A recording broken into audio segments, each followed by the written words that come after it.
Right now guys আমার হাতে একটা অর্ডার যেভাবে নিছি গাইস খুলতে পারতেছি না, আর ঘড়িতে সময় বাজে কয়টা একটু দেখাই, এই যে একটা 3 বেজে গেছে। সো এই ডেলিভারিটা আমি করব হচ্ছে মহানগর প্রজেক্টের 4 নম্বর রোডের একদম মুখে। আর এখন আমি আছি হচ্ছে আল কাদের রেস্টুরেন্টের দোতলায় দাঁড়িয়ে ইন্ট্রো দিচ্ছি। অ্যান্ড আমি সাইকেল থেকে লক খুলে কাস্টমারের লোকেশনে গিয়ে দেখাবো 2 মিনিটে। সো এই রাতের 1টা বাজে, 2 মিনিটে কাস্টমার লোকেশনে যাইতে পারবো কি পারবো না আই ডোন্ট নো।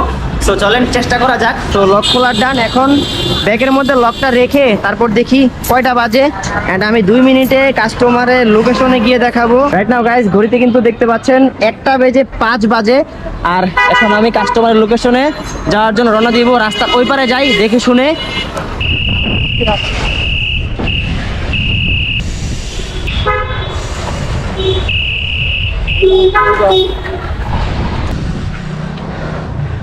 চলে আসছি, এটা হচ্ছে 6 নম্বর রোড। এই যে 7 বাজে ঘড়িতে, সেই লেভেলে হাঁপাই গেছি ভাই। এত পরিমাণ স্পিডে সাইকেল চালাইছি, 2 মিনিটে কাস্টমারের লোকেশনে আমি চলে আসছি।